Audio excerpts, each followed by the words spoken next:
Gracias, buenas noches.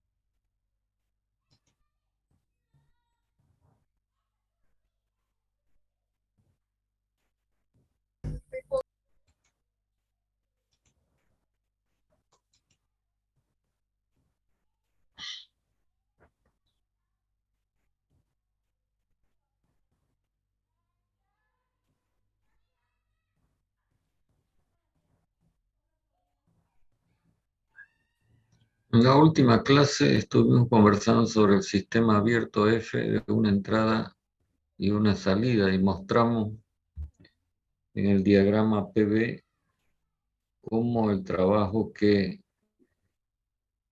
un volumen de control de este tipo intercambie con el medio exterior aparece como área siempre y cuando el proceso sea cuasi equilibrio, por supuesto. Quisiera saber si tienen alguna pregunta en relación con eso.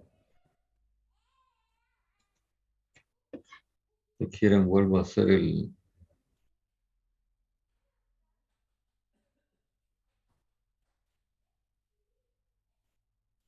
dibujo que hicimos el otro día. Si este es el diagrama PB y el proceso entre la entrada y la salida fuera algo como esto es un ejemplo nomás, ¿no? Por supuesto.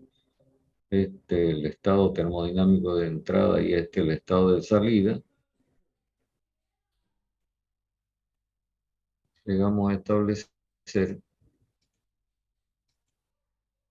que el área entre la presión de entrada y la presión de salida, esto representa el trabajo intercambiado por el volumen de control, que no es otra cosa que el valor integrado de esta expresión entre la presión de entrada y la presión de salida.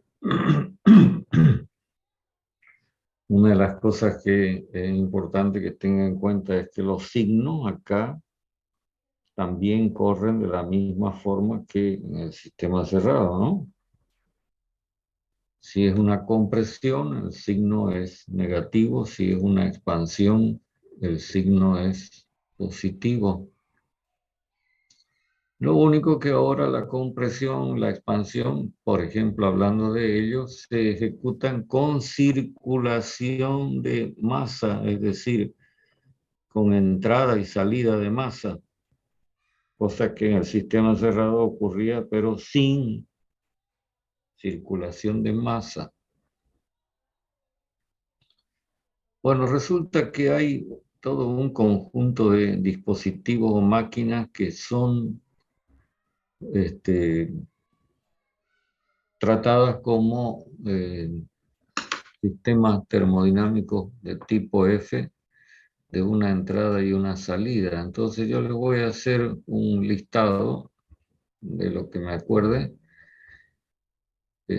sobre las máquinas que son tratadas de esta manera y que usted seguramente en los trabajos prácticos podrá analizar con más detenimiento. Debemos recordar que la primera ley en este tipo de sistema es así, ¿cierto? Muy parecida a la ecuación del sistema cerrado. En el fondo es igual, pero con otra presentación, digamos, con otra manera de plantearse. Entonces nos vamos a encontrar con sistemas termodinámicos que pueden o están destinados a intercambiar calor, por ejemplo, solamente intercambiar calor. Quiere decir que este término va a ser distinto de cero, pero no para intercambiar trabajo mecánico y por lo tanto este otro término será cero. Y el intercambio de calor va a provocar, de acuerdo con la ecuación, muy probablemente un cambio en la entalpía. Menos probable, digamos, un cambio en la energía cinética y la energía potencial. O habrán otros sistemas, otros dispositivos, otras máquinas que se dediquen al intercambio de trabajo mecánico y no de calor. Entonces, todo esto, todas estas cosas que estoy planteando las tiene que conocer usted a partir del tipo de máquina que se plantee. Y entonces, a continuación voy a hacer un listadito. Por ejemplo, en el caso de las máquinas que intercambian calor, nos podemos encontrar con esta máquina que se llama caldera de vapor, que está destinada a transformar líquido en vapor. Y esto lo hace gracias a un suministro de calor. Nos podemos encontrar con esta otra máquina que hace lo opuesto a la caldera, porque sabemos que la operación contraria a la vaporización es la condensación. Pero en ambos casos, digamos que el fenómeno es provocado por el intercambio de calor. Por lo tanto, estos dos tipos de máquinas entran en la categoría de un conjunto de máquinas que ustedes las van a estudiar con mucho detenimiento en operaciones unitarias y que se llaman intercambiadores de calor. Nos encontramos con otro tipo de máquinas que intercambian trabajo mecánico, por ejemplo, la turbina, que es una máquina destinada a generar trabajo mecánico a partir de la energía que aporta el fluido que pasa por esta máquina.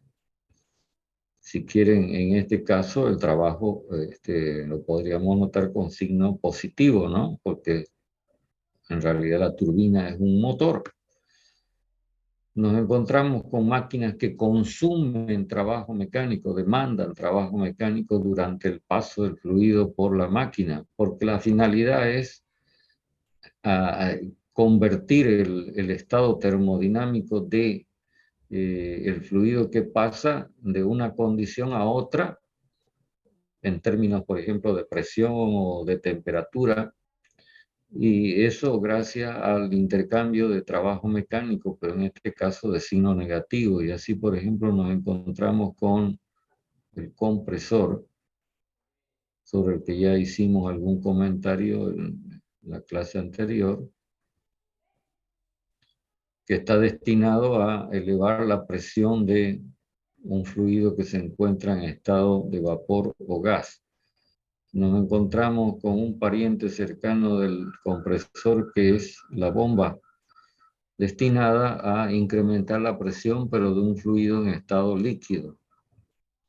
Esto lo comentamos el otro día. Y después tenemos otro tipo de dispositivos que tienen ciertas características particulares muy interesantes, lo que hace que se abra un conjunto enorme de aplicaciones de estos elementos, como son, por ejemplo, la tobera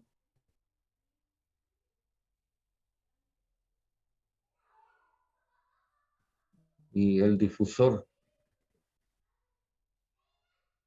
Y creo que con esto tenemos una buena colección de dispositivos que en realidad, en el fondo, lo que hacen es provocar en el fluido que pasa a través de ellos una transformación energética, porque en todos los casos hay una conversión de energía de una forma a otra forma que resulta más útil. Entonces, todos estos componentes, todos estos dispositivos o máquinas, como quieran llamarle, van a ser motivo de análisis cuando usted esté trabajando la práctica de los volúmenes de control, los sistemas abiertos. A ver, quisiera saber si tienen alguna pregunta en relación con esto que estoy comentando. Les pregunto. Ningún ingeniero. Ya. Entonces, como les vuelvo a insistir todo el tiempo, lo primero que hay que saber es de qué se ocupa o qué función tiene cada uno de estos componentes y esa función definida en términos de qué tipo de energía se convierte en qué otro tipo de energía y eso cómo afecta a las variables de estado. ¿Qué le ocurre?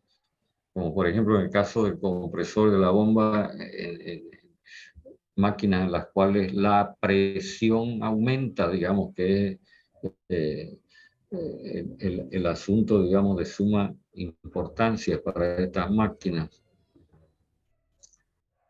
Pero hay un fenómeno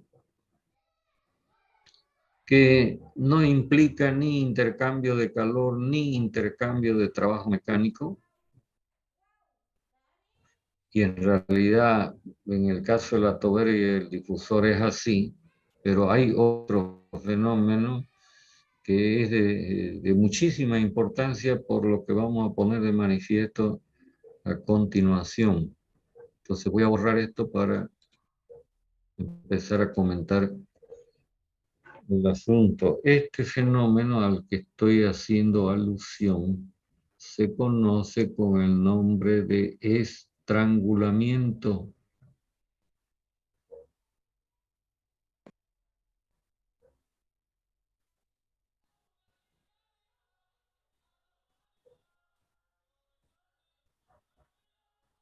El nombre ya da algún tipo de señal acerca de qué es lo que ocurre con el fluido que atraviese un volumen de control en el que experimente este fenómeno. Vamos a tomar como ejemplo el caso de una tubería, por ejemplo, una tubería recta por la que va a circular un fluido, pero en esa tubería nos encontramos que en un determinado lugar se tiene una placa que solamente deja un pequeño orificio en el centro, ¿ven? Es lo que usted está observando, por el que el fluido se ve obligado a pasar. Es decir, que si el fluido está viniendo por acá, tiene que hacer algo así, o por acá tiene que hacer algo así, o por acá tiene que hacer algo así. ¿Lo ve? Esto lo van a estudiar con más detalle cuando trabajen en la materia de operaciones unitarias en el campo de la mecánica de fluidos. Esto que estoy dibujando con estas líneas que, digamos, se encogen para poder pasar a través de este orificio dejado por esta placa que está colocada dentro de la tubería, son las llamadas líneas de corriente, es decir, la trayectoria que siguen las moléculas del fluido. Y resulta que se puede observar, si la tubería fuera transparente, que en los bordes de esta placa se forman unas corrientes que son así.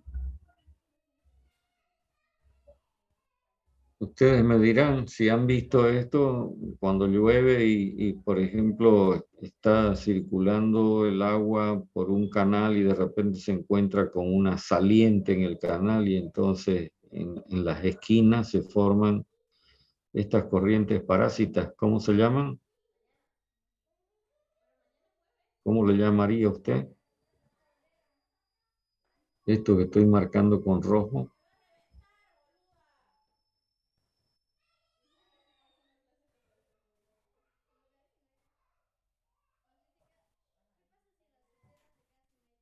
Les estoy preguntando.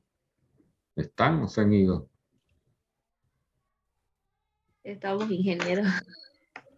Remolino. Si el agua arrastra basura, usted notará que la basura queda ahí dando vueltas en los rincones, ¿no? ¿Cierto? Sí, sí, sí. Ya. Eso es porque hay unas corrientes que son, digamos, corrientes, así como la que estoy dibujando, pero corrientes parásitas en donde ya no logran, digamos, ingresar por el orificio, o les cuesta ingresar por el orificio. ¿Por qué? Porque la corriente en este sitio donde está ubicado este pequeño orificio, porque está obligado a pasar el fluido, experimenta este fenómeno que se llama estrangulamiento, como que si fuera, por ejemplo, un embotellamiento de vehículos en un sitio en donde el camino se estrechó por algún motivo, ¿no? Y entonces eso provoca una demora en el paso del fluido, ¿cierto? De los vehículos, en el caso que estoy poniendo como ejemplo. Esto se llama turbulencia o torbellino o no sé, quizá hay alguna otra palabra para describir esto. ¿Me entiende lo que digo? Sí, sí. Entonces, para analizar qué le ocurre al fluido cuando se tiene una situación como esta que estamos describiendo, de que se ve estrangulado, es decir, la corriente de pronto se ve obligada a pasar por una sección estrecha, para el ejemplo que estoy poniendo, lo que se hace es tomar un volumen de control que involucre en su interior a la placa que normalmente se llama, esta placa con el orificio en el centro se llama placa orificio y tiene aplicación en el diseño de medidores de flujo. Bueno, eso lo van a ver en operaciones unitarias, pero mientras tanto vale lo que estamos diciendo. Entonces, ¿qué se hace? Se hace lo que acabo de decir, tomar un volumen de control, o sea, elegir como sistema termodinámico este espacio, y entonces nos encontramos con un sistema abierto que tiene una entrada por acá y tiene una salida por el otro lado.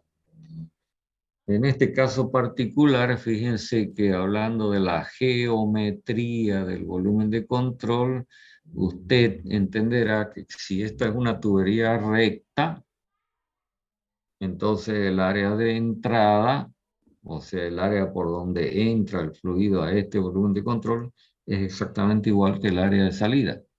¿Se entiende, verdad? Esto para las consideraciones que vamos a hacer más adelantito cuando apliquemos la ecuación de continuidad. Resulta que en este volumen de control se ha hecho la habilitación de un medidor de presión en la entrada y otro medidor de presión en la salida, de tal manera que se puede definir cuánto, o medir, mejor, no definir, medir la presión en la entrada y medir la presión en la salida. Y algo que se encuentra, ya sea que el orificio sea más grande o más pequeño, es que siempre la presión de salida es menor que la presión de entrada. Es decir, el fluido experimenta una caída de presión. ¿A qué se debe esta caída de presión? Lógicamente hay que pensar en que todo esto provoca fricción entre las partículas que están circulando y fricción de esas partículas con las paredes, y todo eso hace que se pierda presión. Y si esto lo asociamos con energía, entonces debemos recordar esa forma de energía P por B, que se llama energía de presión, y enseguida nos vamos a dar cuenta de que lo que se pierde es energía de presión. Lo importante, característico del estrangulamiento, es que ocurre con esta característica siempre.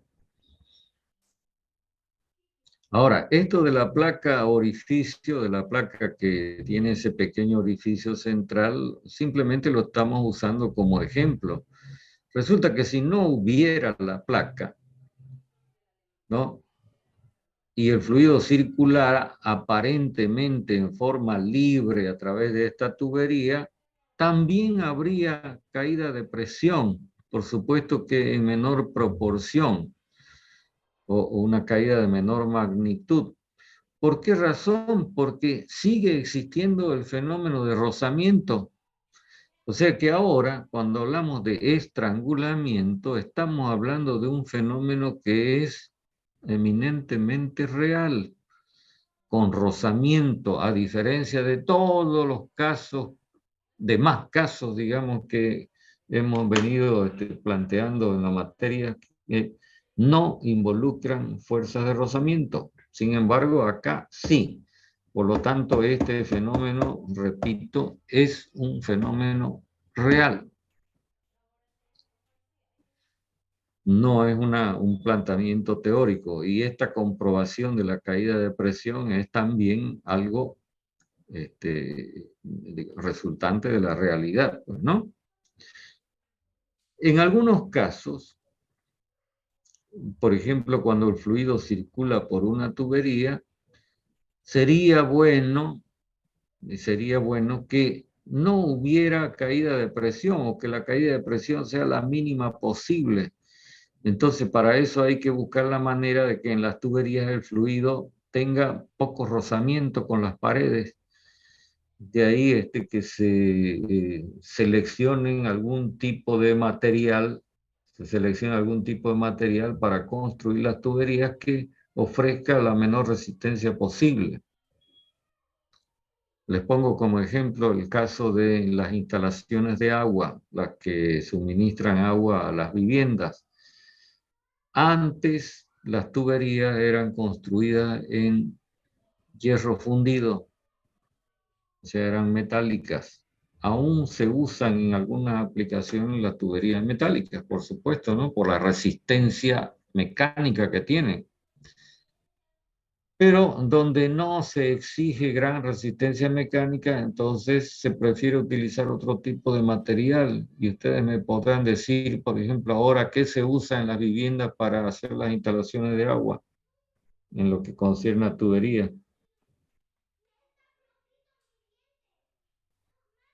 ¿De qué material se están usando las tuberías de las instalaciones de agua en las viviendas? ¿Tuberías de PVC? De PVC, de plástico.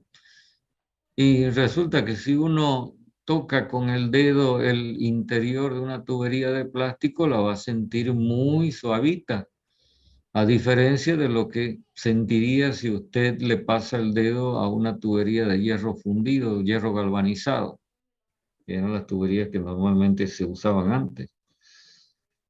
Ahora, ¿por qué se ha elegido este material? Bueno, porque la exigencia mecánica, de resistencia mecánica, no es elevada en las tuberías de agua domiciliaria, y justamente para minimizar este fenómeno que va a ocurrir siempre en mayor o menor magnitud, el estrangulamiento, porque nos importa que el fluido que está circulando por la tubería no pierda presión, o si la pierde, eso no altere el buen funcionamiento de el suministro de agua, ¿cierto? En otros casos, a diferencia de esto, en donde tratamos de minimizar el estrangulamiento, me refiero al transporte de fluidos por medio de tuberías o canales finalmente.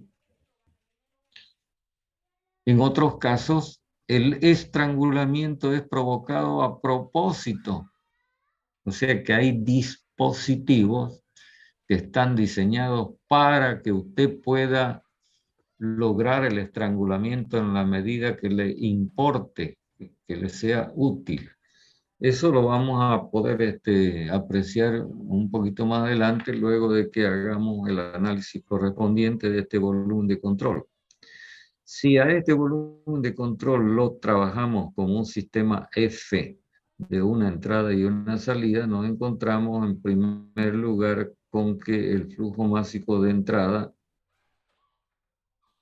es igual al flujo másico de salida. Eso significa que el producto de la densidad por el área por la velocidad en la entrada tiene que ser igual al producto de esta misma variable, pero ya en la salida. ¿No ve? Y una de las cosas que hemos dicho es, si la tubería fuera recta, entonces nos encontramos con que el área de entrada va a ser igual al área de salida. Esto nos podría permitir hacer acá en esta ecuación la simplificación de esta variable, ¿cierto? Y entonces, ¿a dónde nos conduciría esta situación? A establecer de que el producto de la densidad por la velocidad en la entrada es igual que en la salida.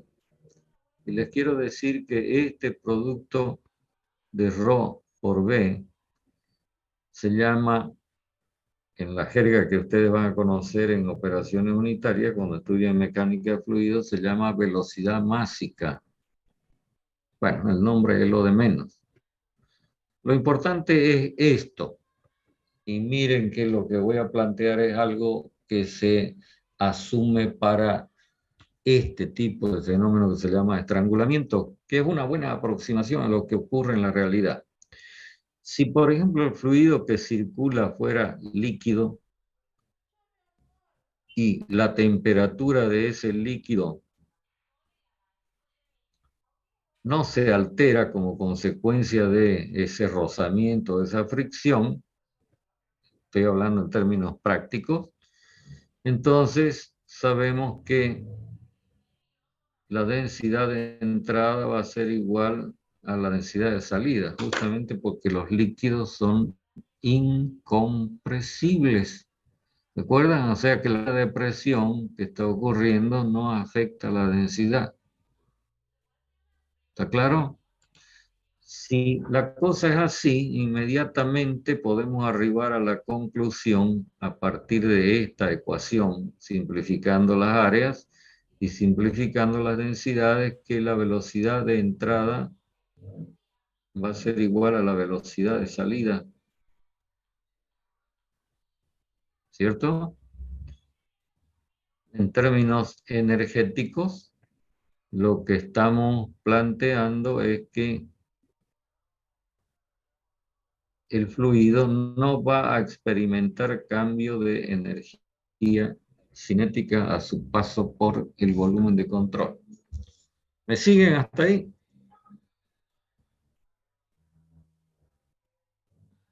Pregunto. Sí, ingeniero. Sí, ingeniero. Ok. El asunto se presenta un poco más complicadito cuando uno habla, por ejemplo, de gas. Porque sabemos que el gas es un fluido compresible. Y entonces el cambio de presión afecta. Yo quisiera que me digan qué pasa con la densidad si la presión del gas disminuye a su paso por el volumen de control donde experimenta el estrangulamiento.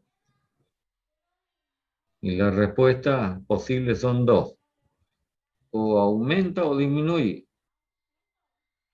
Quiero que me digan qué ocurre con la densidad. ¿Aumenta o disminuye?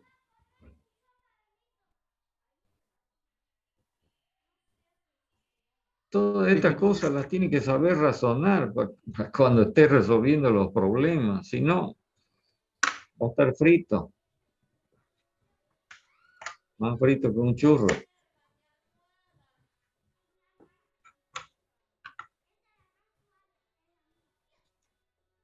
A ver, si usted disminuye la presión, ¿qué le ocurre al fluido gaseoso? Se expande. Entonces le pregunto, ¿qué ocurre con la densidad? Disminuye. Disminuye. O sea que, en principio, tendríamos esta condicionante para el caso de los gases. Pero resulta que esta disminución de densidad ocurriendo acá en la ecuación de continuidad se la puede compensar con un incremento de área. que es lo que normalmente se hace con las tuberías. Es decir, que en lugar de tener el mismo diámetro de tubería, cuando ocurra una expansión, entonces el diámetro se lo agranda de tal manera que se mantenga esta condición. Y esto se utiliza como condicionante para el diseño de tuberías, por ejemplo. Lo que estoy queriendo decir es que tanto en el caso del líquido como en el caso de gases, asumimos de que la velocidad con la que se va a mover el fluido durante el estrangulamiento se mantiene constante y por lo tanto el fluido no experimenta cambio de energía cinética. Esto nos va a servir inmediatamente para cuando entonces analicemos qué es lo que ocurre en términos de energía.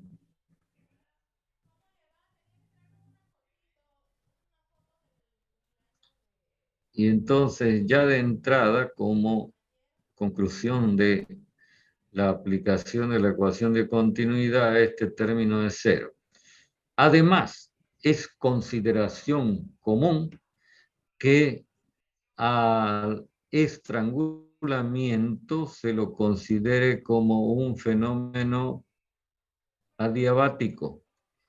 No es exactamente así en la realidad, pero es una buena aproximación.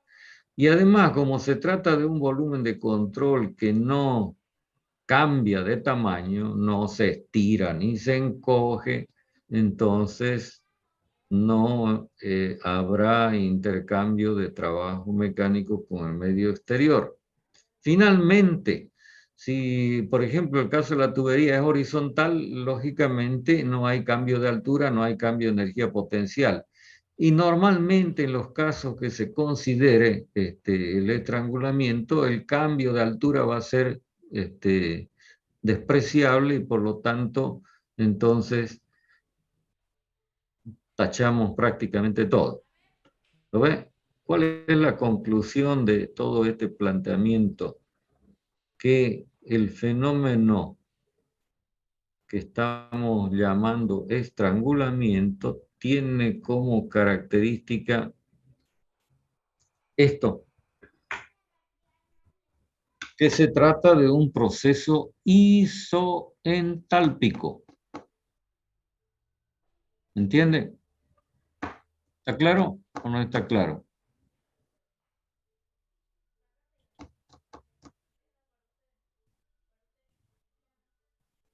Bueno, a esta situación hay que añadir un poco más de información acerca de lo que ocurre con la temperatura, porque no hemos dicho mayormente casi nada, salvo acá cuando hablamos del líquido y dijimos, bueno, asumimos que la temperatura es constante. Esto normalmente ocurre cuando el líquido sigue siendo líquido. Estamos hablando del líquido subenfriado, en realidad. Pero resulta que, en general, hablando de la temperatura, es posible que, como en ese caso, la temperatura permanezca sin mayor alteración. Es decir, que el proceso isentálpico a la vez lo podamos considerar como proceso isotérmico. Pero habrán otras situaciones en donde, por efecto de la fricción, ya se pone, digamos, se manifiesta un incremento de temperatura, es decir, que el fluido se calienta. Esto no debería en absoluto llamar la atención, ¿no? Por ejemplo, esto ocurre muy claramente cuando usted pone en una licuadora algo y entonces lo agita con la máquina. ¿Lo ve? ¿Han notado que se calienta el contenido de la licuadora después de batirlo? ¿O no? Sí, ingeniero. Claro que si le pone hielo, por supuesto que no lo va a notar, ¿no? Pero si usted pone algo que está a temperatura ambiente y lo bate, entonces finalmente lo va a sentir caliente, ¿no? Y es porque toda esa energía mecánica de agitación está finalmente convirtiéndose en calor que queda en el fluido y entonces eso provoca un incremento de temperatura. Pero una de las cosas muy importantes es que también la temperatura, como consecuencia del estrangulamiento, puede disminuir. Y esto, en realidad, tiene tanta importancia que se ha convertido en la base o el fundamento de los sistemas de refrigeración que hoy en día se tienen en pleno uso. Por ejemplo, es por estrangulamiento que se logra que la sustancia que está cargada en una heladera, que se llama refrigerante, o que está cargada en un equipo de aire acondicionado, se enfríe y entonces permita que los ambientes donde están ubicados estos sistemas experimenten un cambio de temperatura hacia abajo, ¿no? Hacia una temperatura lógicamente menor que la temperatura ambiental. Entonces, este fenómeno de enfriamiento por estrangulamiento tiene su gran aplicación, repito, en este campo de la termodinámica que se llama refrigeración. Recuérdelo, porque usted más adelante tiene una materia que se llama máquinas térmicas, donde va a estudiar refrigeración. Y entonces va a volver a recordar esto que yo le estoy diciendo. Entonces estas tres posibilidades pueden darse dependiendo de las condiciones bajo las cuales se lleve a efecto el estrangulamiento. ¿Preguntas? Bueno, antes que se nos vaya el tiempo, les quiero avisar para la gente que me preguntó el otro día sobre la fecha del examen, que el examen está previsto, no sé si ya les avisó el ayudante, para el día miércoles de la próxima semana. ¿Me están escuchando? Sí, ingeniero, está bien, gracias. Ya, y me dijo que el día lunes van a dar examen práctico. ¿Es así? Sí, ingeniero, el lunes. Sí, vamos a ver presencial. En el horario de clases, ¿verdad? Sí, Sí, ingeniero. Ya, yo les insinúo que el día miércoles estén por lo más a las 6 de la tarde para que podamos acomodarnos en un sitio donde estemos todos cómodos. Disculpen, ¿qué Sí. tema? En el primer Estoy parcial. hablando que 225, ¿no?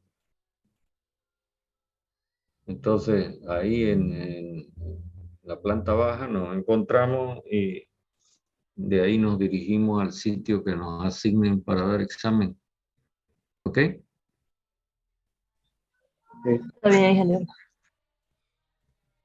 Ya, bueno, no sé si hay alguna cosa que quieran comentar sobre esto.